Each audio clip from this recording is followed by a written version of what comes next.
All right, how's it going? Welcome back to another video here in the series on linear algebra. Admittedly, it has been a little while since we have last made a video on linear algebra, right? But we are back to trying to upload videos every couple of days or so. And what you might notice, at least initially, besides just the blank whiteboard, is that the section title has changed from linear maps onto this new section here called matrices and linear equations. And that's always good, right? Being able to move on to a new section. So in order to understand this, because I think this section title might be potentially confusing if it's not explained, because there's the phrase matrices in here, and usually a new section is going to involve new material. But the entire last section was talking pretty much about what matrices are and properties of matrices, right? So what the question that arises is naturally, well, what are we going to be learning about matrices that is new that we did not already learn in the last section? And to do that, I think it's important to understand what we have been doing in the overall video series up until this point. So what we have been doing, we're going to do that now, right? What we've been doing is saying that linear algebra as an area of math is the study of the algebraic object called the vector space. And not only talking about vector spaces, but we're also interested in functions which map from one vector space into another. And those functions are called linear functions, and they can be represented by a matrix.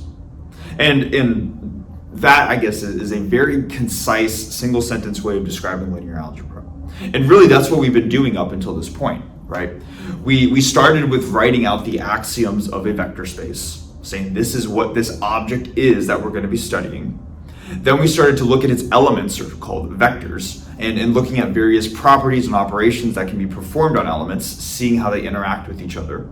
And then we went through the second part of it, right, where we start to talk about these linear maps, which are represented as matrices, and then we started talking about properties of matrices, and we've been doing that for quite a while now. So in a sense, if we hear that's what linear algebra is, and then we say, well, we've done that, you might be asking, well, like what else is there to study then? It sounds like that is the main goal of linear algebra.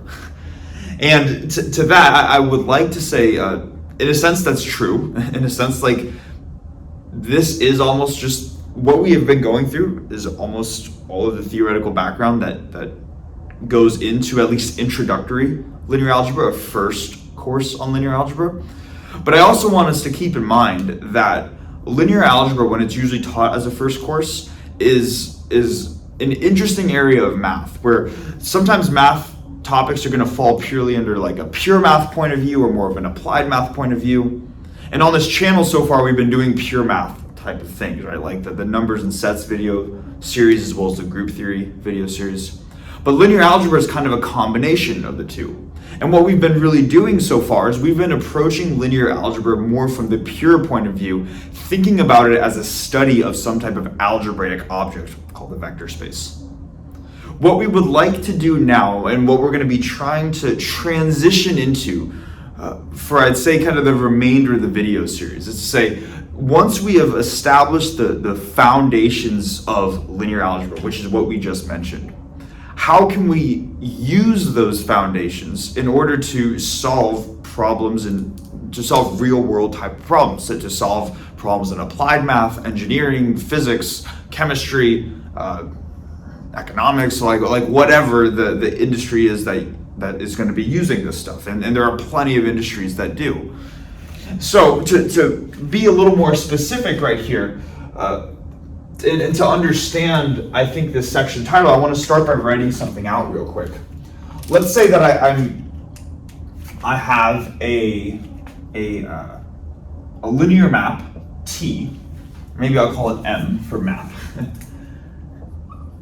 And it is a map that takes in elements from a domain Rn and spits out elements of a codomain Rn, right?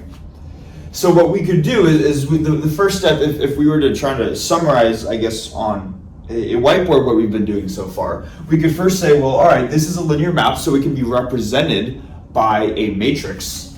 and maybe we could call that matrix A. So A is the matrix representation of this linear map. And it would take in a vector, an n-dimensional vector as an input, and maybe we can call that X. So X is the element in the domain that A gets applied to. And when A gets applied to X through matrix vector multiplication, the output is going to be a vector, an element from the codomain Rm. And maybe we can call this m-dimensional vector B, like this. So thinking about this type of equation, this AX equals B equation, so far we have been thinking about this as a function taking in an input and spitting out a corresponding output.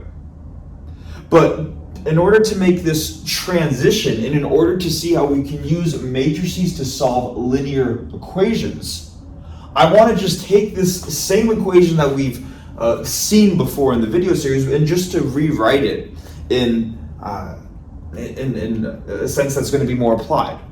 So let's take this simple case where n is 2 and m is 2. We're working in 2 dimensions. We have a matrix that takes in a 2-dimensional vector and spits out another 2-dimensional vector. And maybe let's be concrete with what is going on here. If this is 2-dimensional and this is 2-dimensional, then we know the matrix A has to be a 2 by 2 matrix. We don't know what its elements are, but we know there are going to be 2 rows and 2 columns worth of elements, and maybe we can generally call these A11, A12, A21, and A22. This would be the 2 by 2 matrix representation for what A is. Then we have this 2-dimensional input vector, and if it has 2 components, maybe I'll just call those components x1 and x2, like this. Then we have the equal sign, and then we have this 2-dimensional output vector B, which I could maybe just call B1 and B2, like this. And now what I want to do is I want to first just apply this matrix vector multiplication, and then write out this single vector equation in component form. So there's a first component and a second component, and I want to write those out as 2 separate equations. So let's do this first. Let's take this matrix and apply it to this vector x. We know that we should get a 2-dimensional vector as the output, and let's see, I guess, what that's going to be. So in order to obtain the first component of the vector that comes from this being this times this, we're going to how do we explain this? This is the first row, first column of the resulting vector. So we would multiply this row, the first row, by the first column in dot product form. So this would be A11 times x1 plus A12 times x2. Okay. Then if we go on to the bottom component, this is the 2,1 element, the element in the second row, first column of our vector. So we would take the second row of the matrix and the first and only column of the vector, multiply that out in dot product form and see what we get. So we're going to get A21 x1 plus A22 x2. And that's going to equal the same right-hand side of B1, B2, right? So that is how you take this matrix and apply it to this vector right here. Now, just to write this out in component form, I'm just going to erase this, erase this, erase this, erase this, and say that this right here is the top component and this right here is the bottom component. So now the same AX equals B equation can be expressed like this. And I want us to just take a minute to pause and think about what we have here, because even if it might not look like it right now, it may or may not. Hopefully this, when I say this, we're gonna be like, oh, that looks familiar. If we go back to elementary, introductory, just algebra that we learned in middle school and high school, one of the things they have us do is to solve a system of equations where maybe we have 2 equations with 2 unknown variables, x1 and x2. They might call these like x and y, and they might ask you to solve for what x is and what y is. And then they go through these different techniques for how you could do that, right? But the ultimate goal in what we're doing in introductory algebra is when you have a system of two equations with two unknowns, you want to be able to use algebraic techniques to solve for what those two unknowns are. So the connection that I'm trying to make, and hopefully we start to see this, is that question that we talk about in introductory algebra, how do we solve a system, right now at least, with two equations with two unknowns, we can see that by working backwards, that same question can be repackaged in a linear algebra context by saying, well, let's just take those equations that we have right here and rewrite it so now it looks like a matrix multiplying, being multiplied by a vector and getting an output vector. So what I am trying to say is that we can use matrices and vectors as a tool to solve systems of linear equations. And that's going to be the starting point for this video. It's going to be well, how do we do that? Okay. So hopefully that makes sense. What I'm going to do is I want to make sure that I'm not missing anything too. So I'm going to cut the video real quickly, and then we're going to continue just to make sure there's not any additional context that's needed before we actually go through the process of solving this. Okay, first I think I just want to say hopefully you can be patient with me as I'm kind of getting back into making these videos. I honestly just forgot what we have covered and what we have not covered yet, and just had to refresh it. Okay, this is what we know at this point, and this is what we still need to learn about. So thanks for letting me pause there. Now, to maybe like tackle this question a little bit more of saying, let's say we have this system of two equations with two unknowns, and we want to solve for what those two unknowns are. Hopefully we can imagine that if x1 and x2 are the unknowns, that if we were to write this out in matrix vector notation like this, hopefully it makes sense that what we are trying to solve for is this vector right here, this x vector. Because the x vector contains the two unknowns that we're looking for, x1 and x2. And there's a reason why we call this vector x, or why kind of the common notation is to call this vector x. And that's because in like middle school and high school algebra, when we're first learning about how to solve algebraic equations, what do they always say? They're always saying, well, solve for x, right? And you have some equation, and the end goal is to get x equals some number, right? Well, that's kind of what we're doing here. We're actually just going to say, well, we're working with this new type of equation, which is really just a compact way of writing a system of equations, in this case, a system of two equations. But we want to do the same thing. We want to solve for x. We want to get x equals something. Now, again, when we're learning about this in introductory elementary algebra, usually x is going to equal a number, right? Like x equals 3 is the answer to some equation. But here, x is no longer a variable that represents a single number, but rather x is a vector where each of the components of that vector represent a single. Each of these components are numbers, but the overall vector is a vector, right? Or the overall unknown is a vector. So what we are trying to do here is we are inherently trying to solve for, rather than the unknown scalar variable x, we are trying to solve for this unknown vector x. So hopefully that makes sense. That is the problem that we are attempting to solve to start this new section off here. And maybe to relate this, I should say, to introductory algebra, let's actually just pretend for a second that we're not, and I'll do this over here, but let's pretend that we're not working with matrices and vectors, but we're just working with the standard case where everything is a number. That would, by the way, the case where everything is a number is when you have this problem, but n is equal to 1 and m is equal to 1. That's kind of what we're doing in middle school and high school algebra. We're doing this, but when both of these are equal to 1. So in that case, then a is just a number, x is just a number, and b is just a number, and we want to say solve for x. And then I would ask you, how do you do that?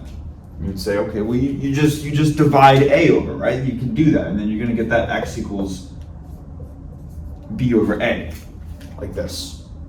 And that would be the answer. That's how you would go about doing that. Now, let's try to imagine, we say, okay, this is how you do it if each of these are just numbers. Can we do that same idea here with actual matrices and actual vectors? Can we just take a matrix and divide it? So now we have this vector divided by this matrix. And we haven't ever talked about dividing matrices, and there's a good reason for that. It's not this operation that's well defined based off of the axioms of a vector space. Because again, the axioms of a vector space are inherently vector addition, scalar multiplication.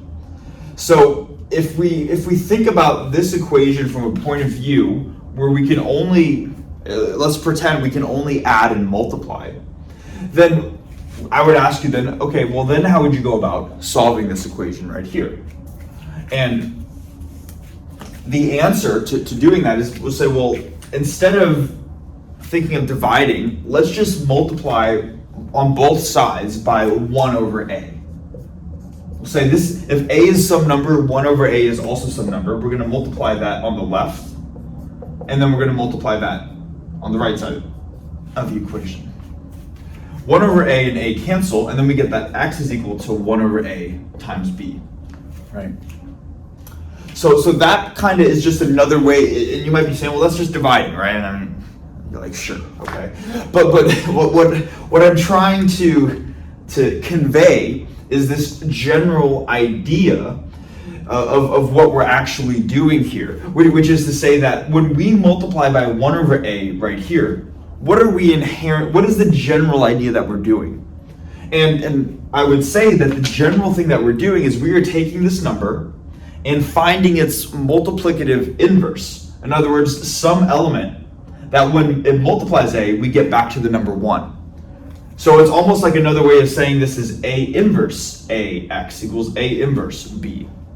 And it just so happens that when a is just a number, the multiplicative inverse of a real number is just 1 over that number, right? Because you multiply those two, you get back to the number 1.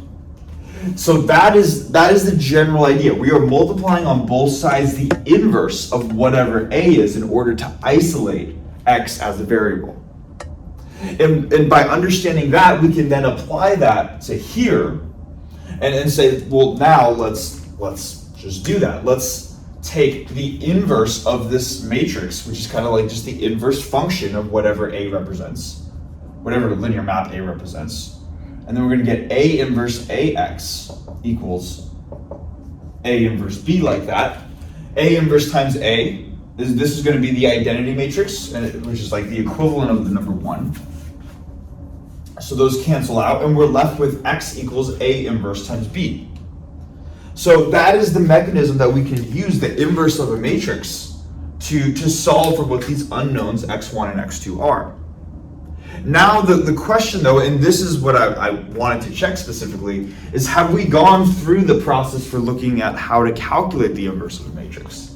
So we have talked about the inverse of a matrix, right? It's kind of like just the inverse function of whatever the a is. But have we gone through calculating it yet? And if I remember correctly, the answer to that is no. So what I'm going to do right now is I'm just going to write out what the inverse is of a 2 by 2 matrix, and to write this out just so we, I guess, see the solution. And then we're going to, I guess, go through explaining what that is, what that means, and how it generalizes. Okay. I guess let me write something out, and then we'll continue from there.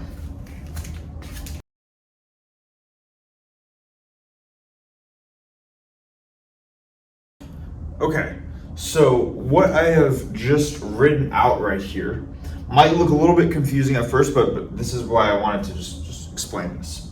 So what I have done is I have taken this equation now, which solves for x, so we have x equals A inverse B, but I wrote out this explicit form for what it seems like A inverse is, because after all, this is going to be x.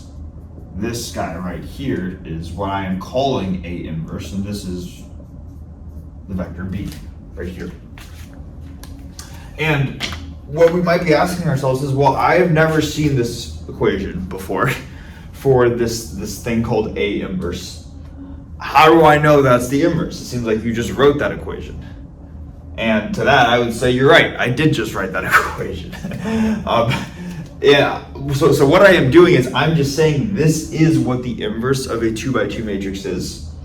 But in order for that to be somewhat satisfying and not just like me telling you the answer without giving any justification for why this happens to be the equation for the inverse of a 2x2 matrix, what I would recommend doing is to simply try it for yourself to see, is this in fact the inverse? Because if this is the inverse, then this equation should be true. I should be able to take a matrix A, multiply it by its inverse, or I could swap the order, it shouldn't matter.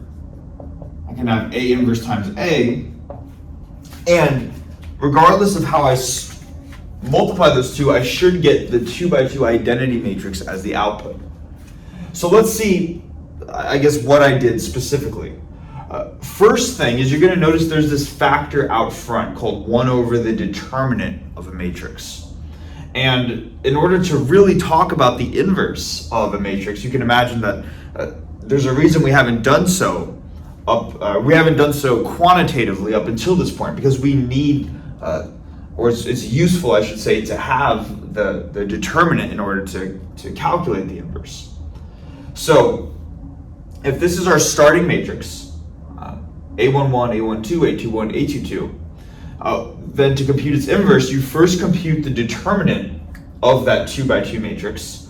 And maybe again, let's just quickly remind ourselves what that is. The determinant of A in this case is going to be the main diagonal, A11, A22, minus the off diagonal, A12, A21.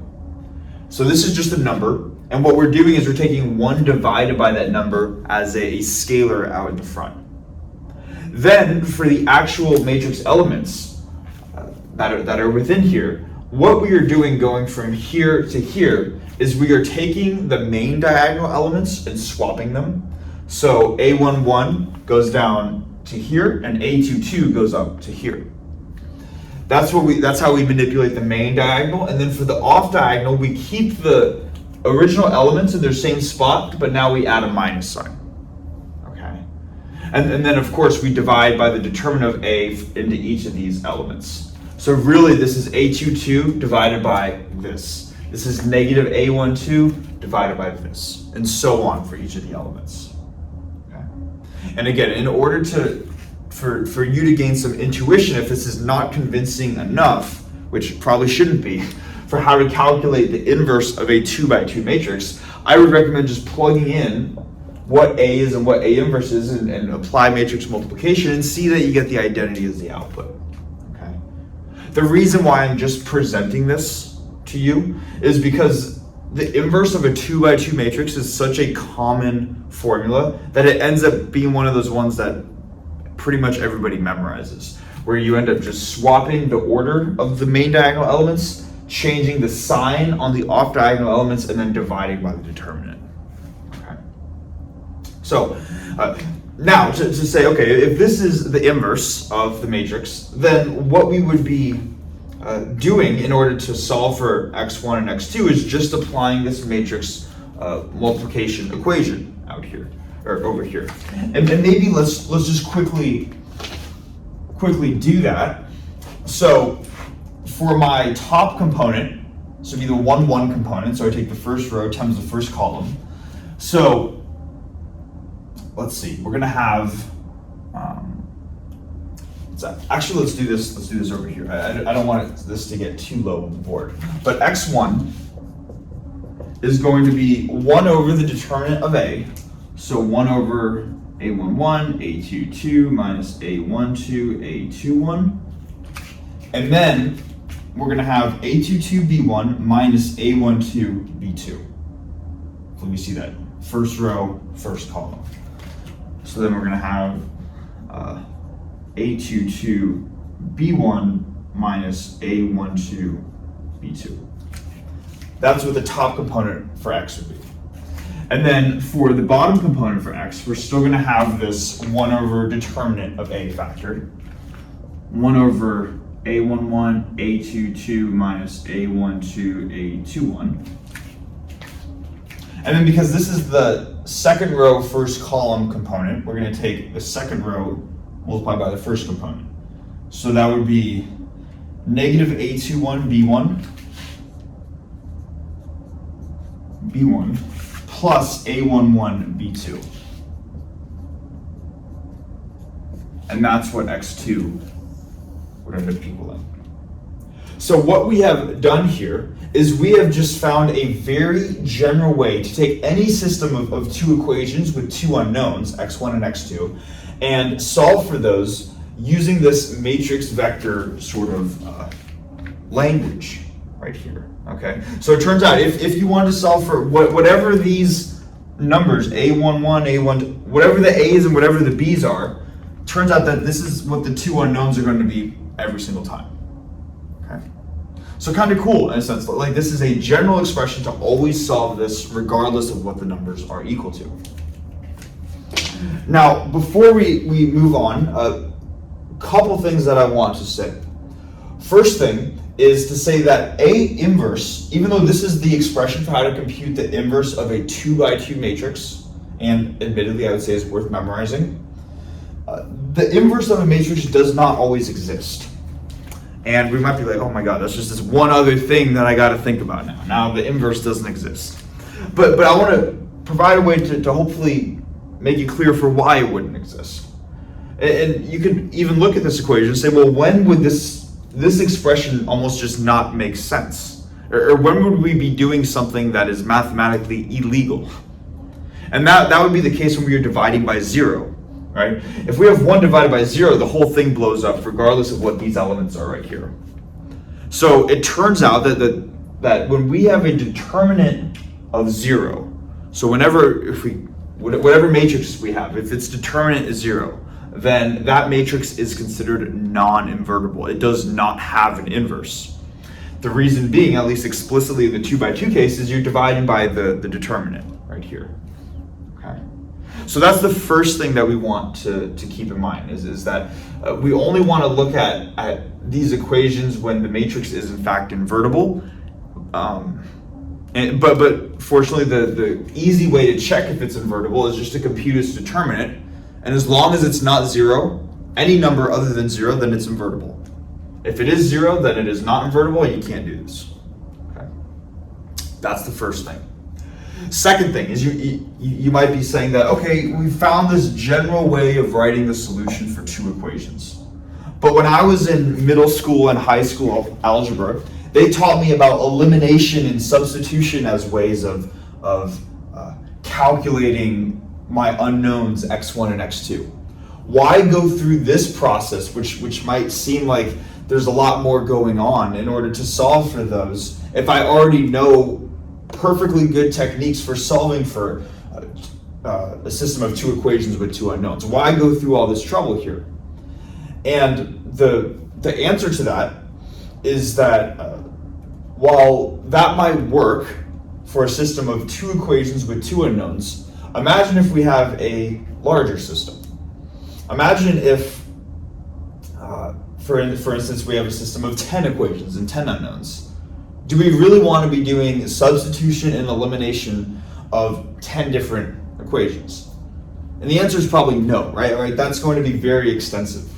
And at least in the case when I was taking algebra back in high school, what they kind of stopped after 3 equations and 3 unknowns, because they just said, once you get past 3 equations with 3 unknowns, it's going to get just so detailed that it's not worth doing the standard operations of elimination or substitution or whatever techniques they taught us in middle school and high school.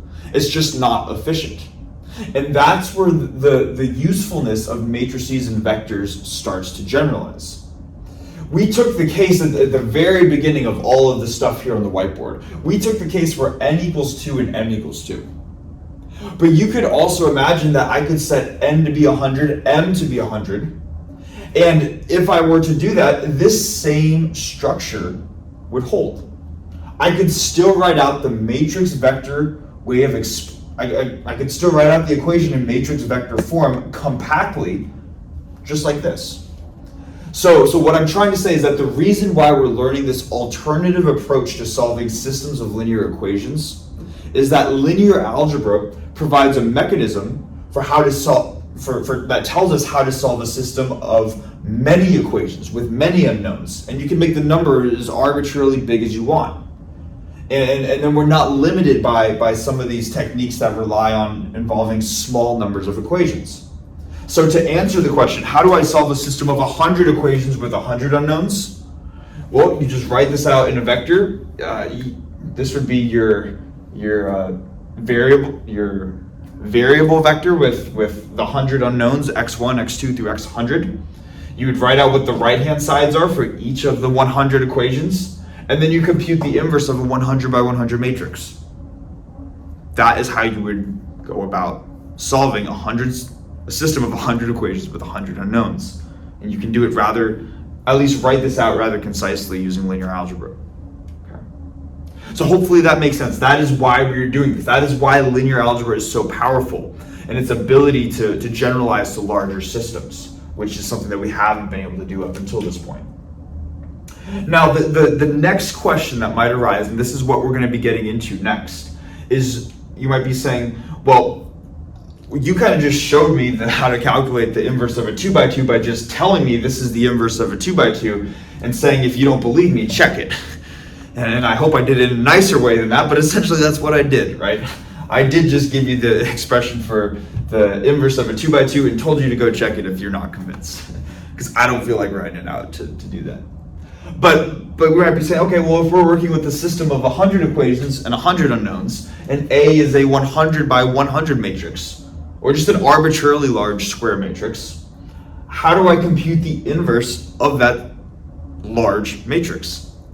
You only told me how to do the 2 by 2 one, right? So that's what we're going to be doing next, is we're going to be saying, okay, well, in order to solve a system of 100 equations and 100 unknowns, or however many equations we have, it's going to require that we understand how to compute the inverse of a arbitrarily large matrix. And what we're going to see is that just like the determinant, where there's not necessarily a quick and easy way, there's just no magic trick where you can just simply compute the inverse of a large matrix.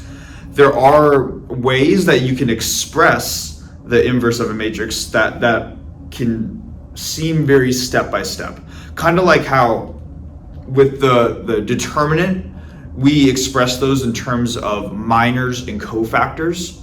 And if you remember, that whole discussion was about saying, like, if we have a 5 by 5 matrix, for example, and we want to compute the determinant of a 5 by 5, we can write that in terms of determinants of 4 by 4 matrices.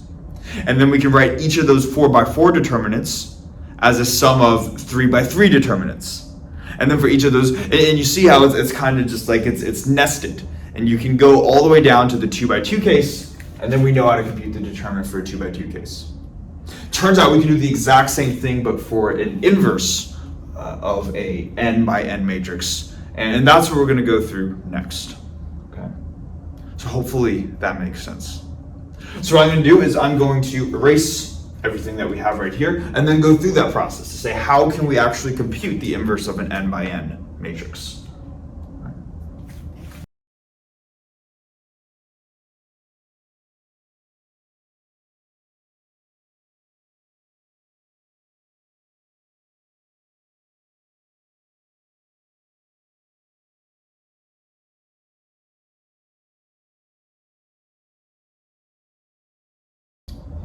Okay, so the goal for the rest of the video is to show an analytic expression for how to compute the inverse of an n by n matrix. But in order to do that, there's like this preliminary result that we're going to need, and that's what this little lemma is that we have right here. So the lemma itself is simply this equation, but I just wanted to kind of remind ourselves of what some of these symbols mean, which is what I have written out right here. Okay.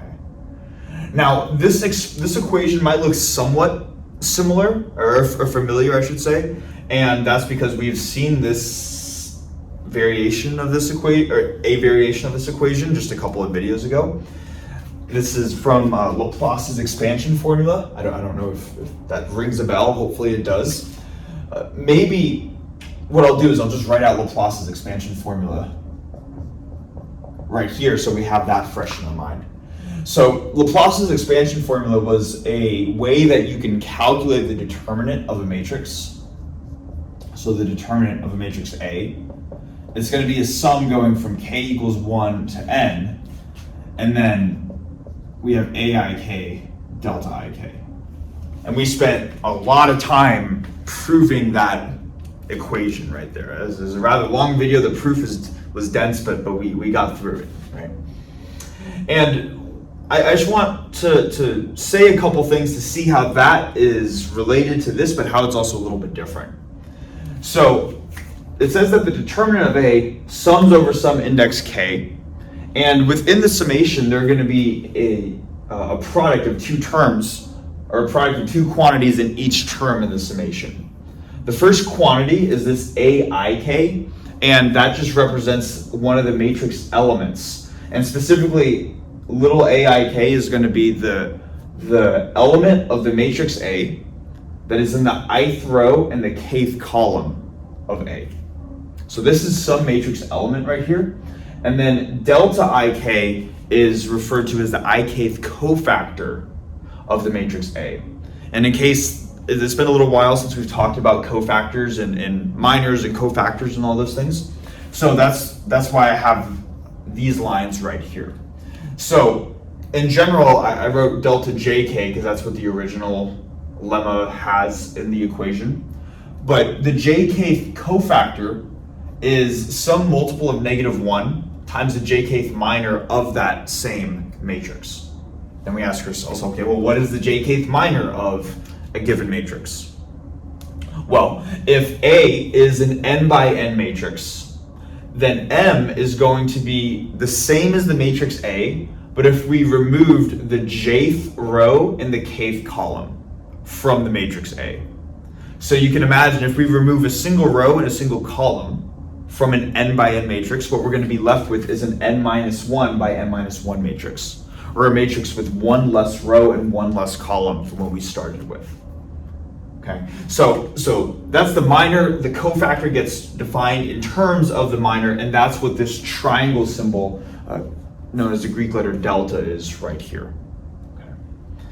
And what we showed in that video on Laplace's expansion formula is that if we were to take this summation over each of these terms right here, that we're going to actually get the determinant of that matrix A. And that's only going to be in the case where both of the subscript indices on these two quantities right here are the same. Notice that we have A sub ik and now delta sub ik. So in the case where I and k match I and k right here, then we end up getting the determinant. Now, what we are doing in this equation is we are just generalizing Laplace's expansion formula slightly. We are saying that for our left-hand side, what happens if this index right here, this first subscript index, is no longer the same? So we have aik, but we have now delta jk, where I and j don't necessarily need to be the same. What we're saying is when we allow these first indices to differ, how does that cause Laplace's expansion formula to change? And what we see is that we still get the same determinant of a factor, but we now get this additional factor called delta ij. And delta ij was a symbol that we talked about a while back, way earlier on in the video series, and it's called the Kronecker delta symbol. In case we forgot what that was, I'm just going to maybe write that out right here. The definition for the Kronecker delta is not complicated, but it's still important that we have that memorized, or that we are aware of what it is. So delta ij is going to equal one of two outputs. It's going to equal the number 1 when I and j are the same. So if we have delta 1, 1, that equals 1. If we have delta 5, 5, that equals 1.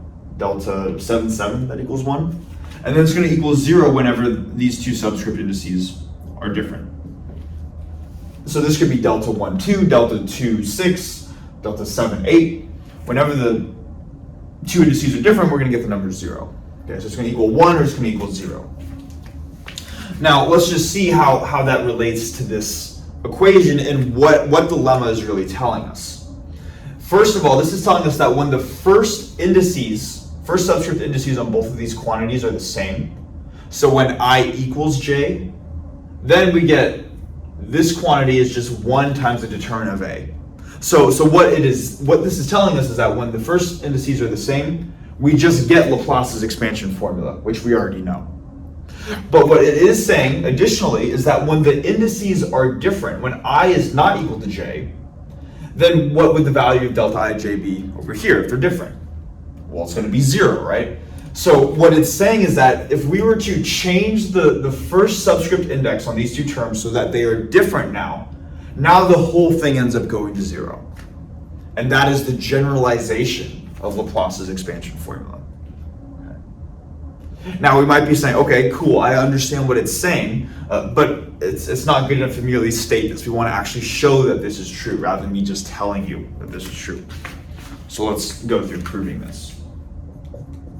Proof. Okay.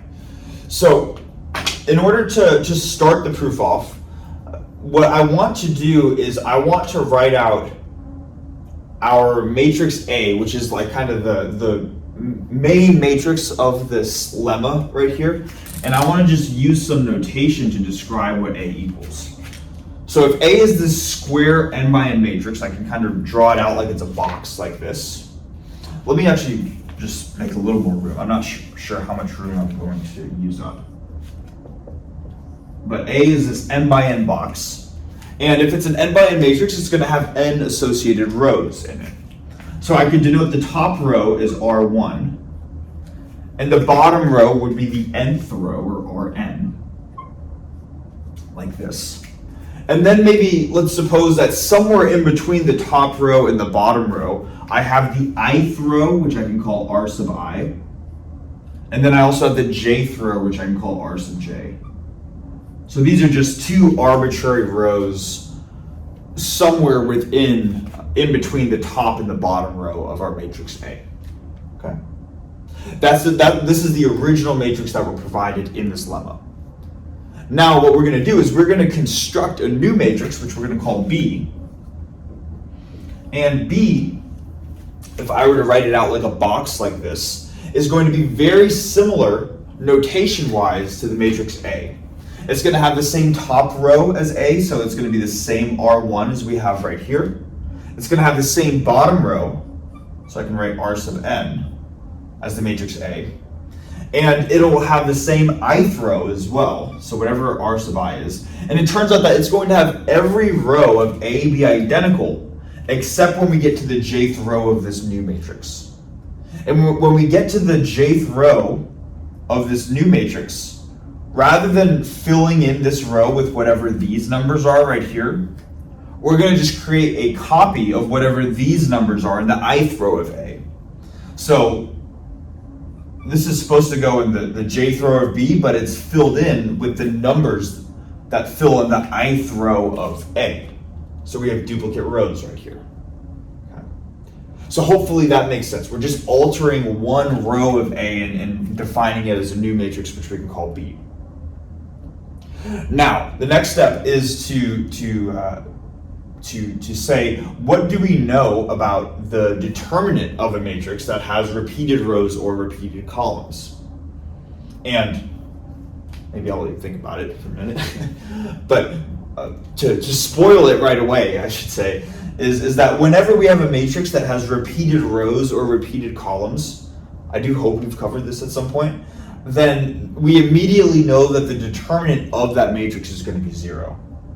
So I immediately know that if B is an arbitrary size, and you can fill in arbitrary numbers right here, I automatically know that the determinant of B is going to go to 0 simply because the ith row of B and the jth row of B are filled in with the same numbers. The numbers in here are the same as the numbers in here. I have repeated rows, so I immediately know that has to be true. Okay. That's going to be the first step. Now what we can do is we can say, all right, the determinant of B is 0 because of that fact. But let's still apply Laplace's expansion formula that we have right here. This is for an arbitrary matrix, so all we're doing is we're setting the left-hand side to 0, but we still have the same right-hand side.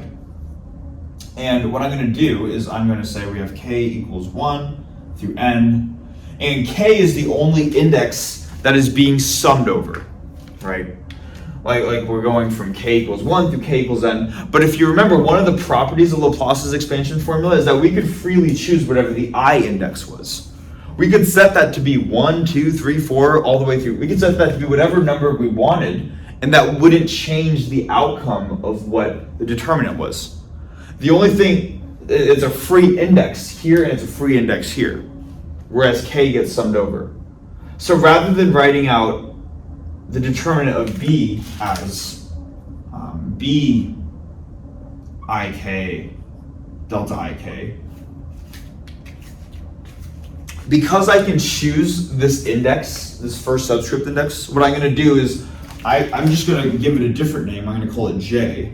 And as long as I'm consistent in each of those terms, that is allowed by Laplace's expansion formula. So we are applying Laplace's expansion formula to this new matrix B. We get that 0 equals this guy right here. And now is where we make the next step. Okay. And here's what we're going to do. So all of this is for the matrix B. Let's now turn our attention to the original matrix A, and let's say that we wanted to compute its determinant. So want to compute the determinant of A.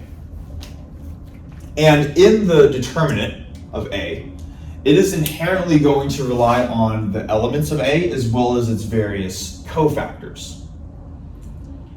Now, I want to use this sort of expression, I guess right here. I mean, these are basically the same, right? And when looking at the determinant of A, when we involve the jkth cofactor, I want to think about what that implies for us, okay? And actually, let me do this. So if we're going to look at the jkth cofactor of A, which gets used for the determinant of A, what does the jkth cofactor of A entail? Well, the jkth cofactor of A is determined by the jkth minor of A. And the jkth minor of A has the jth row of A removed. So here's what this is telling us. The jkth cofactor of A does not care about whatever the numbers are in the jth row. Why is that the case? Because it's defined in terms of mjk, and mjk removes these elements. So whatever this value is right here, it's going to be independent by whatever numbers are defined right here. It's also going to be independent by whatever numbers happen to be in the kth column. Like if I were to call this like C sub k for the kth column. It's independent of those numbers. That's the first step, okay? Now if we go to the next step, let's also think about the jkth cofactor of B. This is the jkth cofactor of A. I don't have a good notation for this, so I can also write out the jkth cofactor of B, and let's think about what this would mean for this quantity right here. So the jkth cofactor of B is defined in terms of the jkth minor of B, and the jkth minor of B also has the jth row removed. So what that is saying is that if we define the little triangle guy for A, we get some number that doesn't care about this row. And then also for B, when we define the little triangle guy for B, it also doesn't care about this row right here. So we see that whatever this quantity is, whatever the details are that go into that, it does not care about that row, and it does not care about that row. So if it is irrespective of these numbers right here, doesn't make sense that every other row is identical, because that's how B was defined. It was defined as every row of B is the same as every row of A, except in this spot right here. But when we have a quantity that inherently doesn't care about what these numbers are, then whatever this value is, it should equal whatever this value is. It has to if every other if every other number in the matrix is identical. Same number and identical, combining them, right? So what I'm trying to say, long-winded way of saying this, is that if we were to take the jkth cofactor of A, the jkth cofactor of B is going to be the exact same thing. Okay. And that is going to be very, very important. Okay, and we'll see why in a second. We have like all these pieces together, and now we're just gonna, with this part of the board, we're gonna tie everything together. So right now, if we have this equation right here, then we have that 0 equals the sum going from k equals 1 to n b sub jk delta jk, right? And this came from looking at Laplace's expansion formula for the matrix B. All I want to do now is I want to rewrite this expression, but rather than writing it in terms of the B matrix elements, I want to write those in terms of the A matrix elements. And there's a clean way of doing that. Let's just look at what the B sub, or I guess the jth row of B is. If we go down to the jth row, this starred row right here, we see that it is the ith row of A.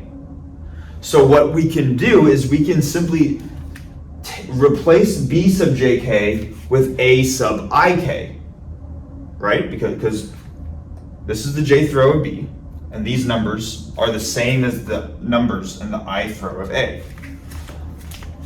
So if I were to rewrite this expression going from k equals 1 to n, whatever numbers these are, they have to be the same as whatever numbers these are right here. And then I'll keep delta jk the same. And why am I keeping delta jk the same? Because I know that the jkth cofactor of A is the same as the jkth cofactor of B. So even if this is the triangle associated with B, I can say that's the same thing as a triangle. I gotta stop using triangle. I'm using, if this is the delta associated with B, then I can also say that's the same delta associated with A because they're the same quantity. They're equal to each other. So because both of these components are the same, what I have now done is I have written this expression right here, which is conveniently this exact expression right here. And what is that expression equal to? Well, we use B, the matrix B, as a mechanism to show that that needs to equal 0. Right? That's how we have 0 on the why we have 0 on the left-hand side. So to summarize everything, what we have just shown is that when the ith row and the jth row of a matrix A are different, we end up getting 0. And when they are the same, we just get Laplace's expansion formula, which is the determinant of A. All of that together gets encoded into this Kronecker delta, which says we get the determinant of A if I and J are the same. And when I and J are different, the whole right-hand side just goes to 0. Hence, proving the little lemma. Hopefully that makes sense. There's a lot of stuff going on in there, right? But assuming that makes sense, we're going to use this result. I'm going to write out a theorem, which most of the work was involved right here. Theorem won't be as bad, which is often the case. Like all the preliminary results kind of take a lot of work, and then the theorem kind of just falls into place. But now we're going to get to the good part of the video, I should say, the part where we finally say, how do we compute the inverse of an n by n matrix? So I'm going to erase most of the board except the immediate result, write out the theorem here, and then we'll finish off the video.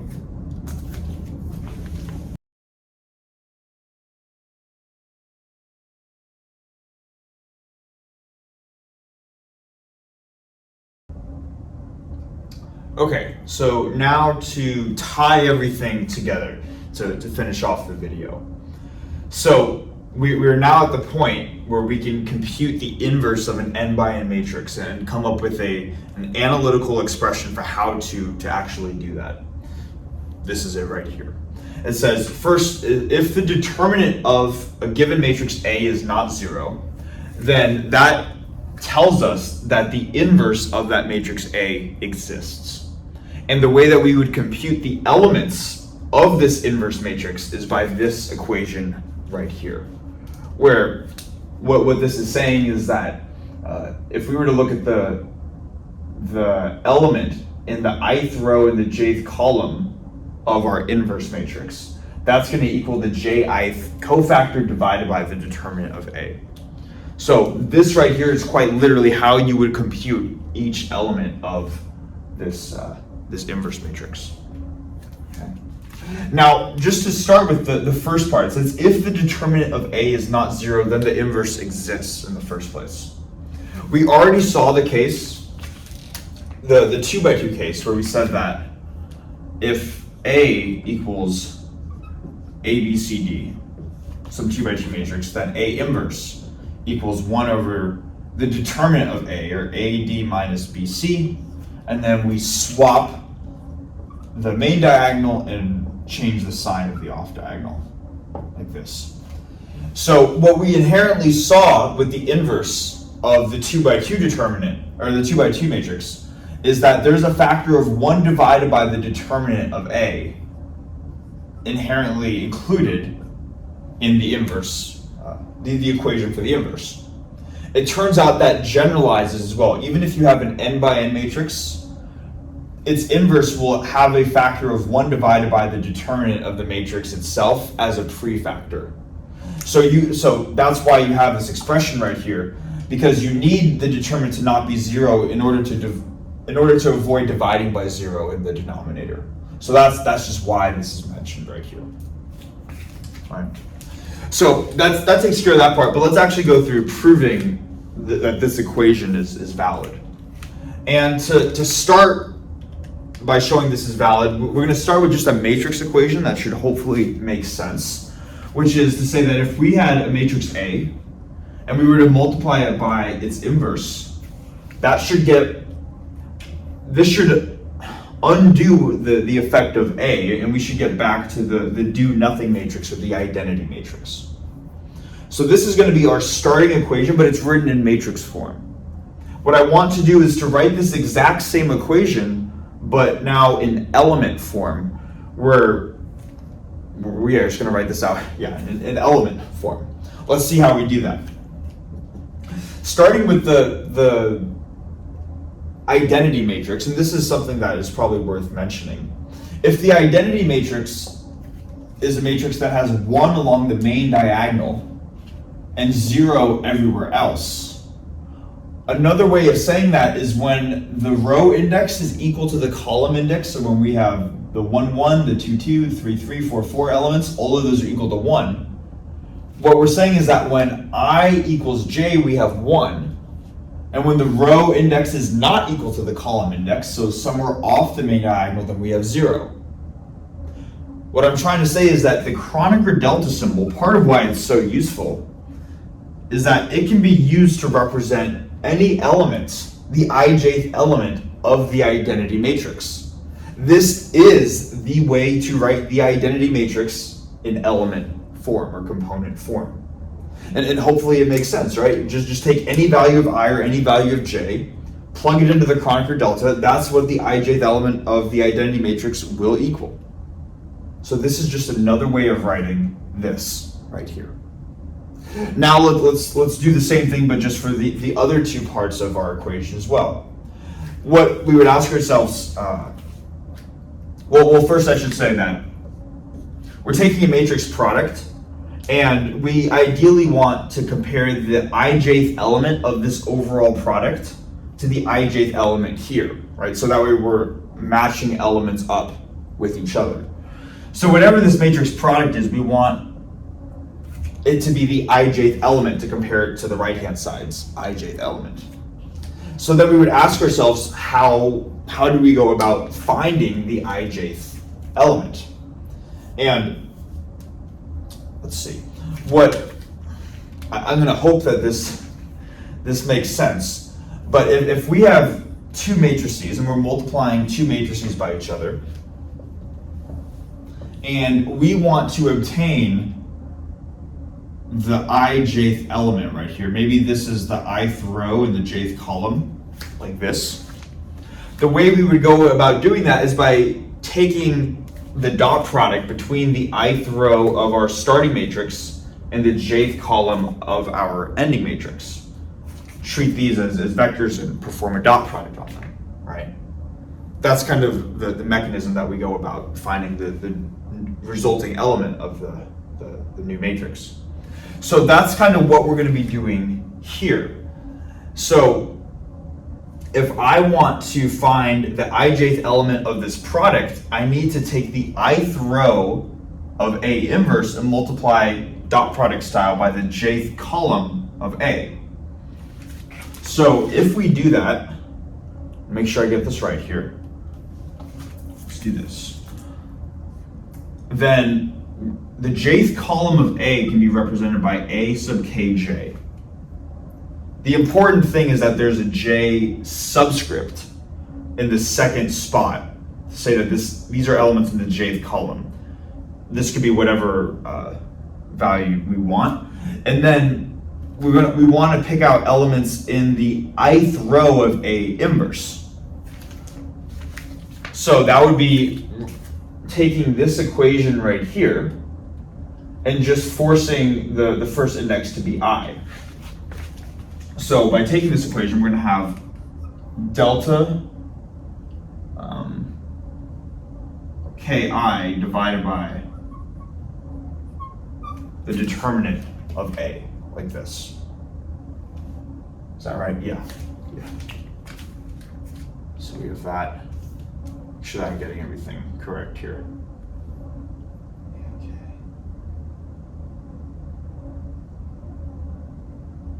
Yes. Right, because you can do that. Yes. Okay. Yeah. Sorry. There are a lot of like intricate details, and I want to make sure that we're getting these right. Okay.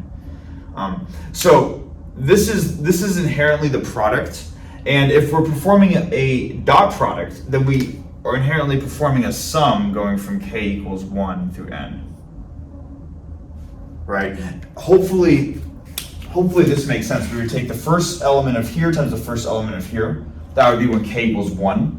Plus the second element of here times the second element of here, so when k equals 2. And we do that all the way through the final nth element of this row and the nth element of this column. That's the final term in the summation when k equals n. Okay. So this is the equation. This is our starting point. This is the equation written in element form. And the idea is that if this is our theorem, if this is indeed correct, when we plug that into here, then this should in fact be true. We should get that this does equal this. If this stuff right here really is representative of A inverse. So that's what we're going to try to show. We're going to try to verify that this equation is true, and that's going to be how we prove the theorem. So to do this, we just now refer to the lemma that we've already established. And I should mention too, they have ik and jk, whereas we have ki and kj. Where here the summation index is the column index, whereas here the summation index is the row index. Turns out you can interchange those. There's like a whole symmetry argument you can make that if you were to just do the same summation, but over the column index rather than the row index, you would get the same thing. There was a similar argument that was made with Laplace's expansion formula. But it turns out you could interchange those two indices, and when you do that, then we can just make use of the lemma that we have right here. We say, well, what is AI, the sum from k equals 1 to n, aik, or delta ik a jk? And what that is going to be is just this right-hand side right here, right? Because if I were to, if we were to imagine ignoring the determinant of a in the denominator, like this, what we are left over with is the exact same thing as our left-hand side right here. I guess they have a j, and this is an I, this is an I, this is a j, so that would swap this to be delta ji. But the Kronecker delta symbol is symmetric. It doesn't matter if we have ij or ji. All right, all that matters is that if these are the same or if these are different. So what that means is that if we just go one line below this, I still have my same right-hand side, which is delta ij, the way to write out the identity matrix in element form. I have this 1 over the determinant of a factor that we're not touching, and then everything else, the summation, the deltas, and the matrix elements, can be represented by this right-hand side. That's what we proved. So let's just replace the left-hand side here with the right-hand side here, so we get delta ji times the determinant of a. And again, I wrote ji because the matrix element here is I, so that corresponds to that. The cofactor index here is j, so it corresponds to that. These are swapped here, so now this is a sub j and delta sub I. But again, it doesn't matter. This is going to be symmetric.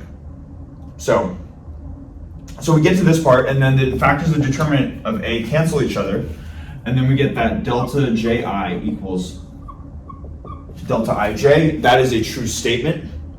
If you don't believe me, plug in any two values for I and j, you're going to get the same thing right here, and therefore the theorem is true. In other words, therefore this is the way, I should probably box this. That is the method or the analytical equation that can be used to compute the elements for the inverse of an m by m matrix. And then maybe just to tie everything back in together, because we've gone on a bit of a trip with talking about the inverse of an m by m matrix. What does that then tell us? Well, going back to this original equation that we ended up caring about, if we had a system of 100 equations with 100 unknowns, we could write it compactly in matrix vector form like this. The way that we go about solving that system with 100 equations and 100 unknowns is we isolate for x by just taking the inverse of a on both sides. And now we would know what the vector b is. That's just the right-hand side of all of those 100 equations.